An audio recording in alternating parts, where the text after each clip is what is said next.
नमस्कार दोस्तों। क्या उत्तर प्रदेश की सियासत में एक ऐसा चक्रवात आने वाला है जिसकी आहट ने दिल्ली के तख्त को हिलाकर रख दिया है। सोशल मीडिया के हर प्लेटफॉर्म पर, चाहे वो फेसबुक हो या एक्स, बस एक ही वीडियो और एक ही नाम गूंज रहा है, बसपा सुप्रीमो मायावती। जी हाँ, प्रधानमंत्री नरेंद्र मोदी पर दिया गया उनका वो हालिया बयान जिसने न केवल सत्ता पक्ष के माथे पर पसीना ला दिया है बल्कि विपक्षी खेमे में भी खलबली मचा दी है। लोग पूछ रहे हैं कि क्या हाथी ने अपनी चाल बदल ली है। क्या ये बयान किसी गुप्त समझौते का इशारा है या फिर 2027 के महासंग्राम से पहले का सबसे बड़ा मास्टर स्ट्रोक। आज के इस विशेष विश्लेषण में हम उस वायरल वीडियो की एक एक सेकंड की डिकोडिंग करेंगे। हम समझेंगे कि मायावती जी के उन नपे तुले शब्दों के पीछे आखिर असली राजनीति क्या छिपी है। दोस्तों, आज का ये वीडियो सामान्य खबरों जैसा नहीं है, बल्कि ये भारतीय राजनीति की उस बिसात का पर्दाफाश है जिसे पर्दे के पीछे रचा जा रहा है। इसलिए अगर आप भी चाहते हैं कि राजनीति की हर अंदरूनी खबर आप तक सबसे पहले पहुंचे, तो अभी के अभी हमारे चैनल को सब्सक्राइब करें और घंटी वाला बटन दबा दें। और वादा कीजिए कि आप इस वीडियो को अंत तक देखेंगे, क्योंकि वीडियो के आखिरी हिस्से में मैं आपको वो सीक्रेट डेटा दिखाऊंगा जो साबित कर देगा कि ये बयान महज इत्तेफाक नहीं, बल्कि एक सोची समझी प्लानिंग है। आगे बहुत मजा आने वाला है, बने रहिए हमारे साथ। जब हम उत्तर प्रदेश की राजनीति की बात करते हैं तो मायावती एक ऐसा स्तंभ है जिनके बिना कोई भी हाल ही में जो बयान वायरल हुआ है, उसे अगर आप ध्यान से सुने तो उसमें एक अजीब सी शांति और एक बहुत गहरी चेतावनी छिपी है। प्रधानमंत्री पर टिप्पणी करते समय मायावती ने जिस शब्दावली का प्रयोग किया वो उनके पिछले कुछ सालों के स्टैंड से बिल्कुल अलग नजर आती है। आमतौर पर मायावती जी अपनी रैलियों में कागजों से पढ़कर बोलती हैं, लेकिन इस बार उनके हाव भाव और उनकी आवाज में वो पुरानी आयरन लेडी वाली झलक दिखी जिसने 90 के दशक में बड़े बड़े दिग्गजों को धूल चटा दी थी। राजनीतिक गलियारों में इस बात की चर्चा आम है कि क्या मायावती ने जानबूझकर ऐसा समय चुना है जब भाजपा और इंडिया गठबंधन दोनों ही अपने अपने वजूद की लड़ाई लड़ रहे हैं। उनके इस बयान के वायरल होते ही सोशल मीडिया पर दो फाड़ हो गए हैं। एक गुट का मानना है कि मायावती जी अब भाजपा के प्रति नरम रुख अपना रही हैं ताकि आगामी चुनावों में उनके वोट बैंक को सुरक्षा मिल सके। वहीं दूसरा गुट इसे उनकी वो रणनीति मान रहा है जिससे वो दलित और मुस्लिम वोट बैंक को दोबारा अपने पाले में खींच सकें। इस बयान की गहराई को समझने के लिए हमें लखनऊ से दिल्ली तक की उन मुलाकातों और फोन कॉल्स को भी देखना होगा जो अक्सर कैमरे की नज़र से दूर रहते हैं। मायावती का ये कहना कि प्रधानमंत्री जी को अपनी नीतियों पर दोबारा विचार करना चाहिए, क्या ये महज एक सलाह है या फिर एक अल्टीमेटम? उत्तर प्रदेश की 80 लोकसभा सीटें और 403 विधानसभा सीटें ही वो चाबी हैं जो देश का भाग्य तय करती हैं। मायावती जानती हैं कि जब तक उनका बेस वोट बैंक यानी कोर कैडर एकजुट है, तब तक कोई भी उन्हें नज़रअंदाज नहीं कर सकता। इस वायरल बयान ने यह साबित कर दिया है कि भले ही बसपा पिछले कुछ चुनावों में सीटों के मामले में पीछे रही हो, लेकिन नैरेटिव सेट करने की ताकत आज भी सिर्फ और सिर्फ मायावती के पास है। जब वो बोलती हैं तो पूरा सरकारी अमला उनके एक एक शब्द की व्याख्या करने में जुट जाता है, और यही उनकी असली ताकत है। आज के दौर में कोई भी बयान तब तक वायरल नहीं होता जब तक उसमें जनता के जज्बात न जुड़े हों। मायावती का ये बयान जैसे ही डिजिटल दुनिया में आया, व्हाट्सएप ग्रुप से लेकर टेलीग्राम तक हर जगह चर्चा शुरू हो गई। इसके पीछे की साइकोलॉजी समझिए। पिछले एक दशक में जिस तरह से ओबीसी और दलित राजनीति में नए चेहरों का उदय हुआ है, उसने बसपा के लिए एक चुनौती खड़ी की थी। लेकिन इस एक बयान ने उन सभी चुनौतियों को जैसे एक ही झटके में किनारे कर दिया है। प्रधानमंत्री के प्रति उनके इस रुख ने समर्थकों के बीच एक नई ऊर्जा का संचार किया है। लोग इसे बहन जी की घर वापसी कह रहे हैं, यानी वही आक्रामक शैली जिसके लिए वो जानी जाती थी। सोशल मीडिया पर जिस तरह से इस वीडियो के क्लिप्स को शेयर किया जा रहा है, वो दिखाता है कि जनता अब बोरियत भरी राजनीति से ऊब चुकी है और उन्हें मायावती जैसा कद्दावर और स्पष्टवादी नेतृत्व चाहिए। इस बयान के वायरल होने का एक पहलू ये भी है कि इसमें शासन व्यवस्था पर ऐसी चोट की गई है जिसे नजरअंदाज करना नामुमकिन है। प्रधानमंत्री मोदी की वैश्विक छवि और उनके घरेलू फैसलों के बीच मायावती ने जो लकीर खींची है, वो बहुत ही महीन और रणनीतिक है। विशेषज्ञों का कहना है कि ये बयान दरअसल उन लोगों के लिए एक संदेश है जो ये मानकर चल रहे थे कि बसपा अब खत्म हो चुकी है। मायावती ने ये दिखा दिया है कि वो न केवल रेस में है, बल्कि वो रेस की दिशा बदलने की कुवत भी रखती हैं। इस वीडियो के जरिए उन्होंने अपने कैडर को ये संदेश दे दिया है कि झुकना उनकी फितरत नहीं है। जब हजारों की संख्या में लोग इस वीडियो पर कमेंट कर रहे हैं, तो उसमें साफ दिखता है कि आम आदमी के मन में आज भी उनके प्रति एक सम्मान और एक उम्मीद बची हुई है। यही वजह है कि आज भाजपा के रणनीतिकार भी इस बात का विश्लेषण कर रहे हैं कि मायावती के इस बयान का असर उनके सबका साथ सबका विकास वाले नारे पर क्या पड़ेगा। क्या ये बयान दलित वोटों के बिखराव को रोक पाएगा? क्या ये बयान सपा और कांग्रेस के गठबंधन के लिए एक नया सिरदर्द बनेगा? इन सवालों के जवाब ही आने वाले समय की राजनीति की नींव रखेंगे। अब जबकि ये बयान जंगल की आग की तरह फैल चुका है, तो हमें इसके भविष्य के नतीजों पर गौर करना होगा।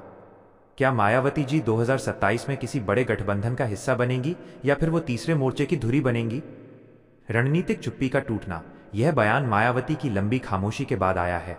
राजनीति में जब कोई बड़ा खिलाड़ी लंबे समय बाद बोलता है तो वह केवल बोलने के लिए नहीं बल्कि कुछ बदलने के लिए बोलता है। वोट बैंक की केमिस्ट्री। प्रधानमंत्री पर टिप्पणी करके उन्होंने उन दलित मतदाताओं को वापस अपनी ओर आकर्षित करने की कोशिश की है जो पिछले कुछ समय में भाजपा या सपा की ओर छिटक गए थे। दिल्ली बनाम लखनऊ। क्या इस बयान के जरिए मायावती ने केंद्र सरकार को यह याद दिलाया है कि उत्तर प्रदेश के बिना दिल्ली का सफर अधूरा है? ये एक तरह का चेक एंड मेट खेल है। राजनीति के इस महाकुंभ में जब हम मायावती के प्रधानमंत्री पर दिए बयान को देखते हैं तो हमें उत्तर प्रदेश के उस जटिल जातीय समीकरण को समझना होगा जिसे सोशल इंजीनियरिंग कहा जाता है।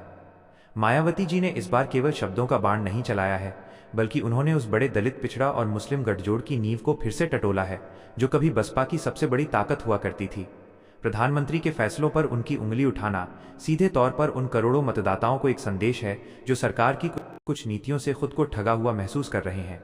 गौर कीजिए, जब मायावती जी ने अपनी प्रेस कॉन्फ्रेंस में प्रधानमंत्री के कार्यों की समीक्षा की बात की तो उनके चेहरे पर वही आत्मविश्वास था जो 2007 के पूर्ण बहुमत वाली सरकार के समय दिखता था।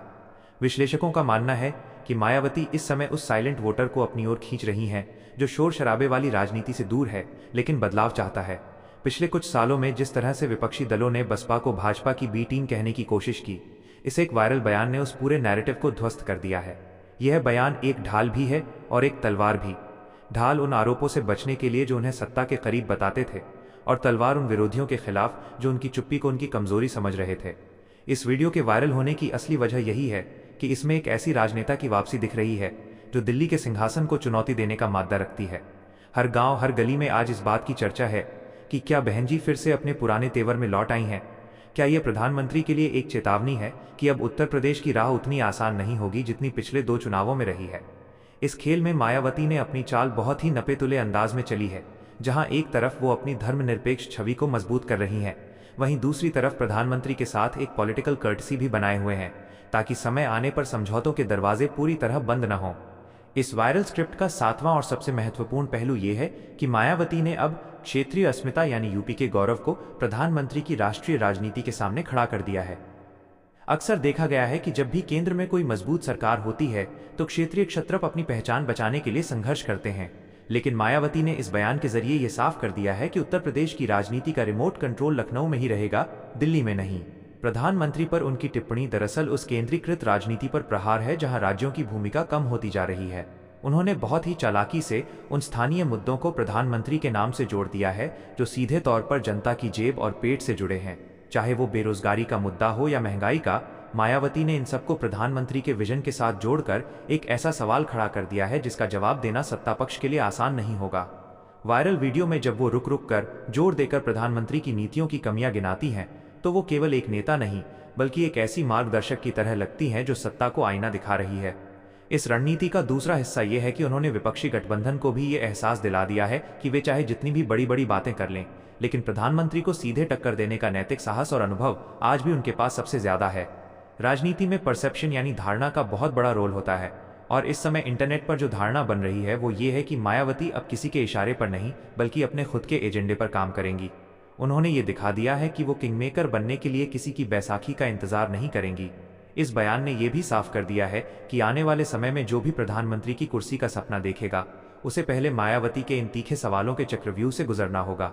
यह एक ऐसा राजनीतिक मोड़ है जहां से वापसी का कोई रास्ता नहीं है और यही वजह है कि आज हर न्यूज चैनल और हर यूट्यूबर इसी बयान की चीरफाड़ करने में लगा हुआ है। हम उस मोड़ पर पहुंच चुके हैं जहां से इस वीडियो का अंत और एक नई राजनीति की शुरुआत होती है। मायावती के इस बयान का वायरल होना महज एक डिजिटल इत्तेफाक नहीं है बल्कि ये जनता के भीतर दबे हुए उस गुस्से और उम्मीद का विस्फोट है जो लंबे समय से शांत था। जब हम इस वीडियो के कमेंट्स और शेयर्स की संख्या देखते हैं तो पता चलता है कि ये केवल बसपा समर्थकों तक सीमित नहीं रहा बल्कि निष्पक्ष मतदाता भी अब मायावती की इस नई पारी को गंभीरता से ले रहे हैं। भविष्य की बात करें तो ये बयान 2026 और 2027 के चुनावों के लिए एक ब्लूप्रिंट तैयार कर चुका है। प्रधानमंत्री के प्रति इस कड़े रुख के बाद अब भाजपा के लिए मायावती को नजरअंदाज करना नामुमकिन होगा। वहीं दूसरी ओर समाजवादी पार्टी और कांग्रेस के लिए भी अब ये चुनौती बढ़ गई है कि वे दलित वोटों को कैसे साधेंगे, क्योंकि मायावती ने अपनी दावेदारी मजबूती से ठोक दी है। आने वाले महीनों में आप देखेंगे कि मायावती की रैलियों में भीड़ का स्वरूप बदल जाएगा, युवाओं की भागीदारी बढ़ेगी और सोशल मीडिया पर उनकी टीम और भी आक्रामक होगी। यह एक ऐसी ग्रैंड भविष्यवाणी है जो आज के इस वायरल बयान से निकल कर आ रही है कि उत्तर प्रदेश अब त्रिकोणीय नहीं बल्कि एक ऐसे बहुकोणीय मुकाबले की ओर बढ़ रहा है जहां पलड़ा किसी भी तरफ झुक सकता है। क्या पता कल को यही बयान किसी बड़े महागठबंधन की प्रस्तावना बन जाए, या फिर यही वो चिंगारी साबित हो जो पूरे देश की राजनीति में एक नया बदलाव लेकर आए। लेकिन दोस्तों, राजनीति की इस गहरी नदी में अभी बहुत सारा पानी बहना बाकी है। आज के इस वीडियो ने आपको वो चश्मा दिया है जिससे आप आने वाली हर हलचल को बारीकी से समझ पाएंगे। मायावती की ये चुप्पी तोड़ रणनीति वास्तव में प्रधानमंत्री मोदी के विजय रथ के सामने एक ऐसा अवरोध खड़ा कर सकती है जिसकी कल्पना शायद दिल्ली में बैठे रणनीतिकारों ने भी नहीं की होगी। ये खेल अब बदल चुका है, खिलाड़ी वही हैं लेकिन चालें बिल्कुल नई और खतरनाक हैं। वीडियो को कम से कम 5 ऐसे लोगों को शेयर करें जो राजनीति में दिलचस्पी रखते हैं ताकि ये बहस और आगे बढ़ सके। और अगर आपने अभी तक सब्सक्राइब नहीं किया है तो याद दिला दूं, ऐसी ही धमाकेदार खबरों के लिए अभी सब्सक्राइब करें। मिलते हैं अगले वीडियो में एक नए खुलासे के साथ। तब तक के लिए जय हिंद, जय भारत।